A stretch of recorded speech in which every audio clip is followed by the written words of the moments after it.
Hey guys, Flatpak Effects here, and today I'm going to show you how to take your still images and make them look 3D. So stick around, you're watching Flatpak Effects. So welcome back to another tutorial guys, and in this one I'm going to show you how to make this effect where we take a still image and make it look 3D. Now this effect you can apply to any still image you have, and I'm also going to show you how to do it entirely inside of After Effects. Now there are tutorials out there which show you in part how to use Photoshop, but I just thought it'd be easier if we use After Effects right through the process. Now in this case, I went online and found these free images, and I've put links in the description below if you want to follow along with me. Okay, so I'm going to right click and create a new composition. You can call this one whatever you want. I'm also going to change this to be HD 1080-25 and then hit OK.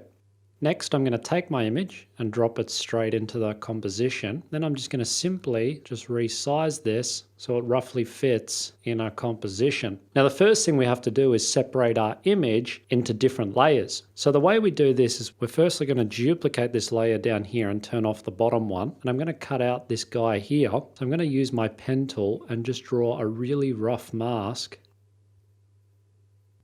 around him like that. Then I'm just going to come up to Effect, down to Keying, and I'm going to add the Extract. I'm just going to drag down on this white point in order to remove the background like that. Then just going to rename this one to be Guy. Turn that one off, turn on my background layer. Then I want to select one of these cliffs down here. So I'm going to cut this element out here. So I'm going to go back to my pen tool.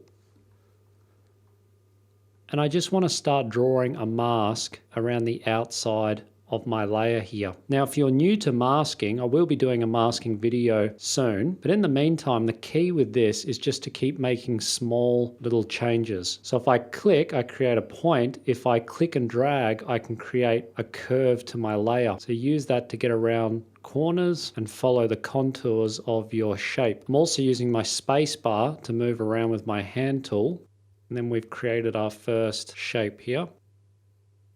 I'm also going to rename this one to Left Cliff, and I'm going to duplicate this, turn off the background layer again. Just going to delete the mask on that layer. Then I'm going to go over here and start on this cliff. Just rename this one to R Cliff so it's easy to follow. Also just going to grab my pen tool here and just start drawing a rough mask around my edge. Now this really doesn't have to be perfect because the effect happens quite quickly that we don't really notice all the imperfections. So it's just a matter of trying to get it as close as you can, and obviously the more time you spend on it, the better it's going to look. Okay, so now we've got our three elements there. I'm going to take my bottom layer here, I'm going to duplicate it again. I'm going to rename this one to background, so BG. Then I'm going to delete the mask on that layer. So we've got all of our layers separated now into distinctive elements. The next part of this is I'm going to turn off these top layers. We want to remove on our background layer these top layers. So these two cliffs, and we want to remove this person from our scene. Now this is where it can become a bit tricky depending on how complicated your photo is. And the way we do it is by using what we call the clone stamp. So Photoshop has a clone stamp that you can use. Otherwise, there is one built into After Effects, and we find it by coming up here to the Tools panel and clicking on the clone stamp. Then we have to double click our layer, so we enter into the layer menu. Now, the other thing you need to make sure is under Window, that brushes and paint are both selected, and that's these two menus here. The bottom one, paint, just make sure that these settings match. Mainly these two up here, both at 100%. And the brushes, what we want to do here is we're going to change the diameter, and we can also change this hardness setting of how soft we need it to be. So I'm going to scale this diameter up, and I'm simply going to hold Alt or Option on my keyboard to bring up this little icon. And this is basically the point at which we want to copy our layer from and paste it to. So if I hold this down, I'm going to select a part that I want to actually copy, so this part here. And then I'm going to bring my cursor over to where I actually want to copy this to. And I'm just going to click, and you can see that it's taken this part here and copied it over to this part.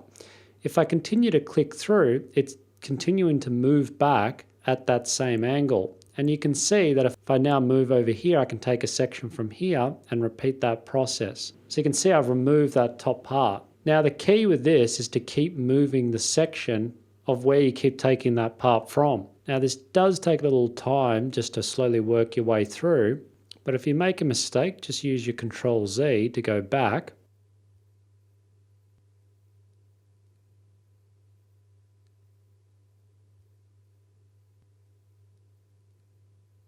Now I'm also using my space bar here to switch between my hand tool to move around my image. And we basically just keep repeating this process.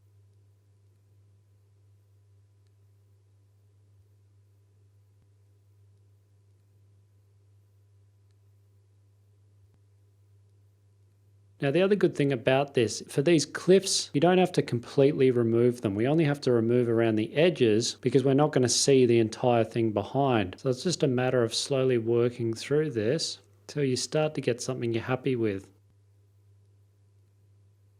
Now the best advice I can give you is to keep changing the point where you copy the image from and to also mess around with the brush settings to get the best results. Now don't be afraid to change things up and remove things out of the image because people won't know what the original image actually looked like. You could even completely remove the background and just add a whole new background in if you didn't want to go through this process. Now, once you're happy with that, we're going to come back to our main composition here. And the last part of this is now we should have all of our layers separated. We need to actually go through and add a 3D camera. I'm going to make all of these layers 3D. And then I want to create a new camera.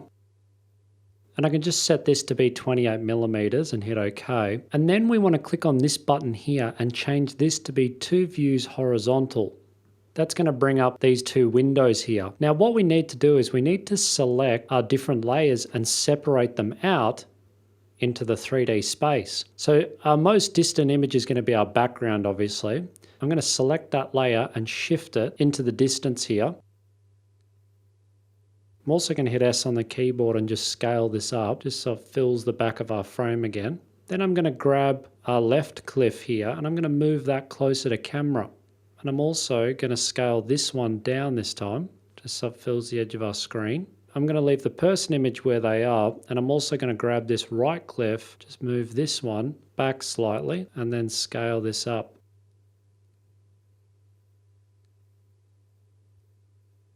Next, I'm just going to come back to my one view here, and what you can do is come down to the transform under the camera options, click a stopwatch for point of interest and a stopwatch for position, then go across to roughly 3 seconds.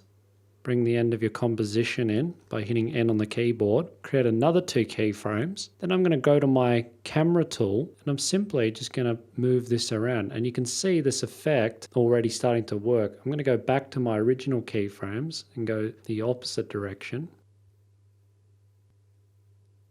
What I'm also going to do here is on the last keyframes, I'm going to go to the track Z camera and shift in. And you can see a bit of the backgrounds coming through there. So I'm just going to scale this up slightly just to hide that small gap. And you can see if I play through that, it actually looks pretty good. There's only one part here, and that is this cliff here is just sticking through. So I'm just going to shift this back just so we can hide that slightly. And the other thing you can do is we can add a bit of a depth of field. So if I come down to the camera options, I can turn on depth of field. I'm going to drag this aperture up to around there.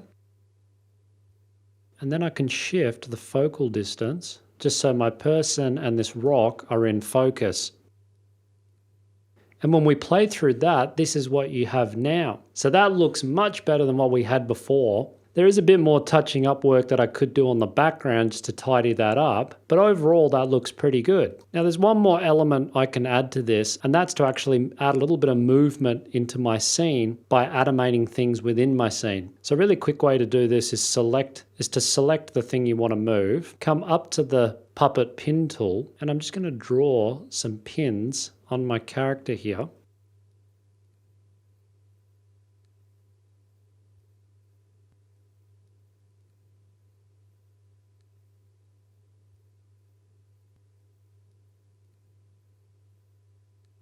And if I just shift across now on the timeline to the end of my timeline and select my character again, I can then select my puppet tool and simply just drag some of these points around.